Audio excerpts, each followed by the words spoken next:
Russia can afford drones. Russia can afford bodies. Russia can afford to lose another column of rusting armor and still go on television pretending everything is according to plan. What Russia cannot afford is 14 British tanks. Not because there are a lot of them, there aren't. 14 is barely a rounding error with tracks. But those 14 tanks found a role Russia never wanted them to find, and now London has quietly confirmed it is exploring export opportunities for the next version, Challenger 3, and won't say who the customer is. That silence is doing a lot of work. Because if that customer is Ukraine, Russia is no longer just fighting the tanks already in the mud. It is fighting the possibility that Britain is building Ukraine a future. And that's where this gets interesting, because Challenger 2 already earned a weird reputation in Ukraine. Not best tank of the war, not war-winning superweapon. That kind of nonsense belongs on cope forums and late-night Telegram channels run by men with anime profile pictures. Its real reputation is worse. Ukrainian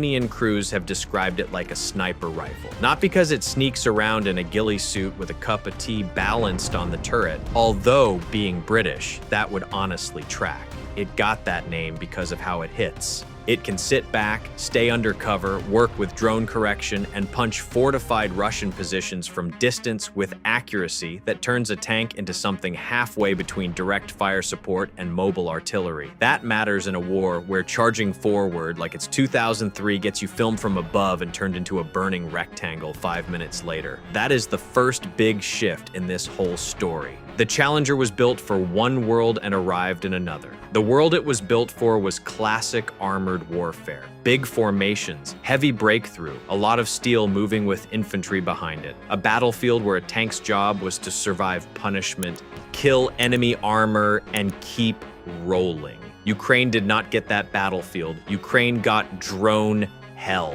The cheap little flying psychopaths changed everything. Russian armor got savaged, Ukrainian armor got boxed in, the front hardened, minefields got deeper, tree lines became ambush belts, open ground turned into a death certificate with coordinates attached. In that environment, the side that keeps using tanks like battering rams starts donating them to the fire gods. So the tank that survives is no longer just the one with the thickest armor. It is the one that can show up, hit hard, vanish, and avoid hanging around long enough for a Russian FPV operator to become the worst person in your day. And that is why the British tank suddenly makes more sense than people think. Because Challenger 2 is a strange beast. It is not elegant in the way people talk about Leopards. It does not carry the same brand aura as the Abrams. It is heavy, old school, awkward in places, and about as subtle as a brick through a window. The thing was built by men who apparently looked at industrialized combat and decided the crew should still have the option to brew something warm while civilization ends outside. Over-engineered in weird places, moody, stubbornly British in a way that makes NATO procurement officials quietly despair. And somehow, in the most drone-infested battlefield on Earth, that stubborn British brick turned out to be exactly the wrong tank to underestimate. But the thing was built around crew survival and long-range accuracy, and in Ukraine, that combination has become brutally useful.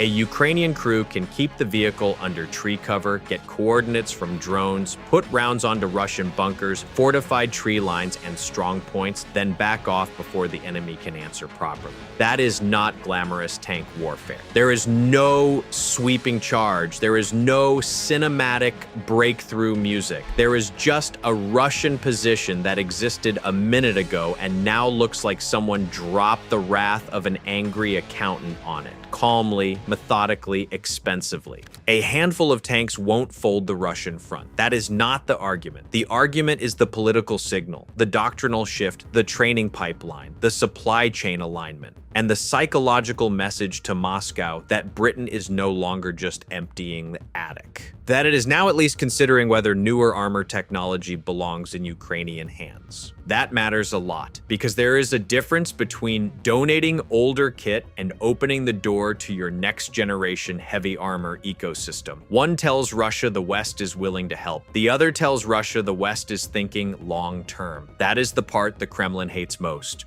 Russia can handle one-off aid packages. Russia can spin temporary setbacks. Russia loves telling itself that Western attention will wander, budgets will tighten, elections will interfere, and eventually Ukraine will be left holding a mixed fleet of heroic museum pieces and half a warehouse of incompatible parts. But Challenger 3 speculation points in the opposite direction. It hints at continuity. It hints at modernization. It hints that London is not only thinking about how Ukraine survives this year, but about what kind of armored force Ukraine might operate after this phase of the war. And once that enters the conversation, Russia is no longer just fighting the tanks already in Ukraine. It is fighting the possibility that Ukraine's future force is being assembled while the war is still burning. So when people hear Challenger 3 export opportunities, they should not picture an instant convoy of brand new tanks storming toward the front tomorrow morning. That is not the serious read.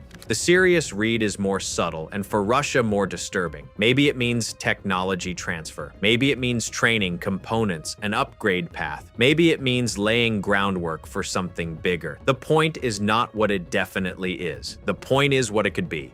And that Britain is having the conversation at all. And if that operator is Ukraine, even partly, then the message is simple. Britain is no longer just helping Ukraine survive with yesterday's armor. Britain may be helping Ukraine prepare to fight with tomorrow's armor. And that should make Moscow deeply uncomfortable, because the old Challenger is already doing something Russia cannot cheaply solve. This thing was built with crew survival in mind to a degree that almost feels personal. Dorchester composite armor, protected ammunition stowage, blowout panels, NBC protection, all of it points to one core idea. The tank is not just a gun with tracks, it is a fighting shelter that gives the crew a chance to take punishment and still drive away alive. Ukrainian crews have credited that protection with saving lives after serious hits. A dead tank is one problem. A dead crew is a much bigger one. That matters more in Ukraine than it would have in any war the Challenger was originally imagined for. Because in Ukraine, the kill chain is relentless. A drone spots you, coordinates move fast. Artillery, loitering munitions, FPVs, one of them arrives. If your tank is fragile, your tactics become timid. If your tank gives the crew confidence, you can take calculated risks from positions other platforms would rather avoid. And confidence is half the game when the battlefield looks like it was designed by a deeply unwell engineer. Then there is the other weird British choice. The gun. The Challenger 2 kept its rifled 120mm while the rest of NATO drifted towards smoothbore. On paper, that made Britain look stubborn, which, to be fair, is a national hobby. But in Ukraine, that stubbornness produced something unexpectedly useful. Precise shot placement from standoff range. Hit what matters. Leave before the return gift arrives. If a sniper rifle sounded like a building being slapped by God, the logic is identical. And this is where the Russian problem becomes expensive. The Challenger is dangerous not because it destroys valuable targets. It is dangerous because it forces Russia to spend more to protect cheap ones. A bunker in a tree line is now a problem for artillery spotting, camouflage discipline, drone cover, and dispersal planning. Because tank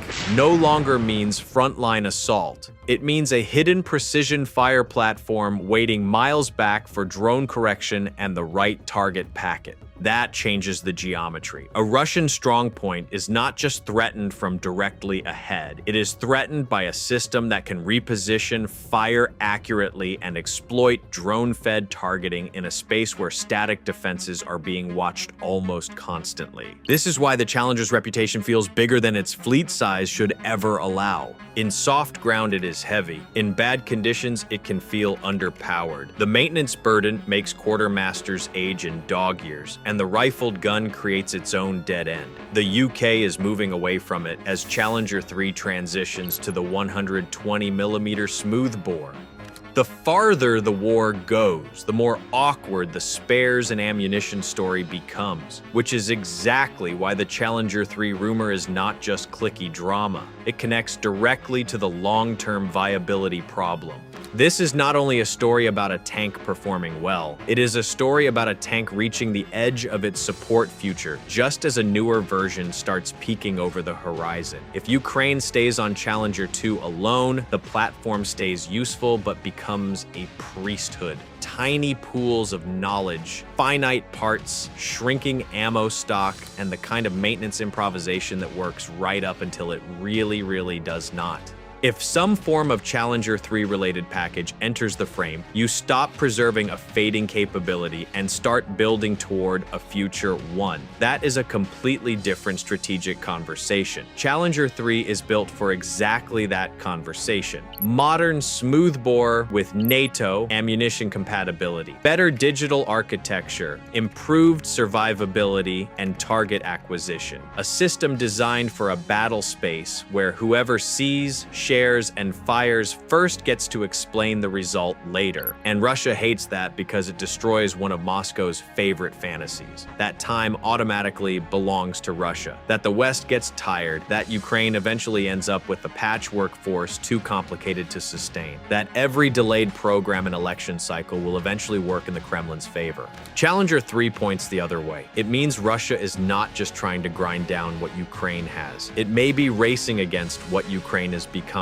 And that is a very different war, because Russia can replace quantity more easily than it can solve quality under pressure. You can build more crude metal. You cannot quickly build your way out of better sensors, better gunnery logic, better survivability, and better NATO-aligned support ecosystems arriving on the other side over time. There is another reason the Kremlin would hate a Ukraine Challenger 3 link. Symbolism. Challenger 2 broke the taboo on modern Western tanks. Challenger 3 would carry different symbolism entirely. Britain no longer donating from the existing shelf, but entertaining the idea that its newest heavy armor standard has export relevance in the biggest land war Europe has seen in generations. That is not aid. That is a statement of confidence. And confidence is contagious. Once one country moves from legacy donation logic toward future capability logic, everybody else starts recalculating their own red lines. That is how wars shift politically. Not through one giant announcement, but through smaller decisions that quietly make the old boundaries look silly. That is also how Russia keeps getting surprised. Not because the West is always faster, not because NATO is always coherent. Frankly, half the time the alliance moves like a shopping cart with one bad wheel. But when it does move, it moves in a direction Moscow publicly dismisses right up until it becomes real. The funniest part is that this whole story began with Britain sending a tank most people treated as old, quirky, and too small in number to matter. And now that same family of vehicles is tied to one of the more uncomfortable questions Russia could hear in 2026. What happens if the British tank Ukraine already learned how to use is only the beginning?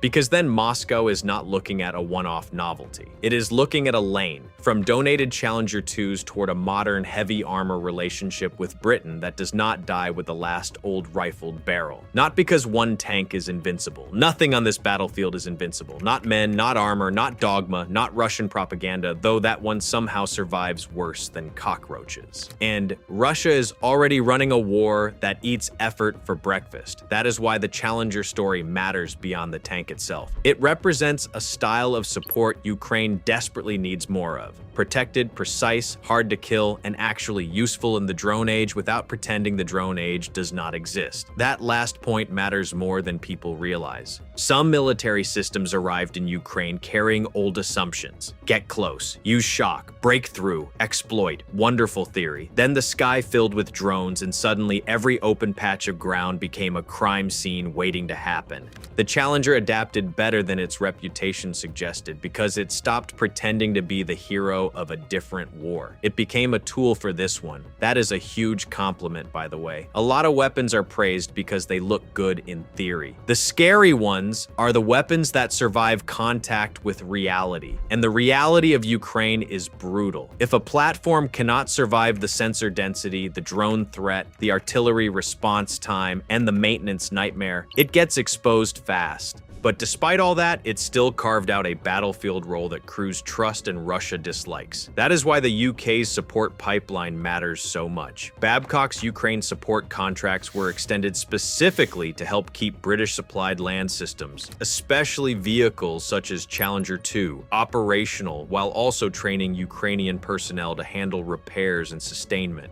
Now put Challenger 3 into that picture and suddenly the danger is not just tactical, it becomes strategic. Because Challenger 3 solves the exact problems that are slowly killing Challenger 2's future. The ammunition dead end, the aging architecture, the sustainment priesthood.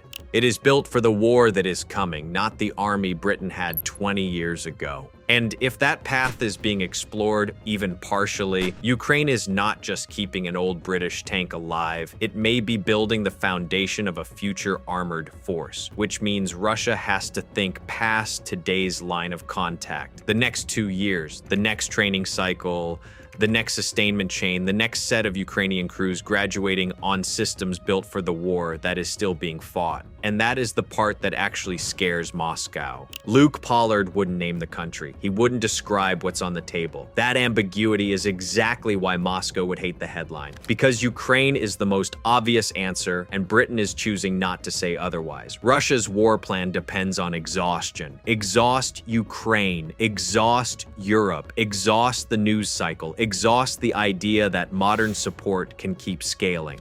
A Challenger 3 link, even as speculation, attacks that assumption directly because it says the UK is not only helping Ukraine burn through the present, it may be helping Ukraine design the future. That is the sort of thing the Kremlin cannot easily bomb, jam, or bluff away. You cannot threaten a tank discussion with the same confidence you threaten a fuel depot. You cannot scare long-term industrial alignment as easily as you scare one convoy.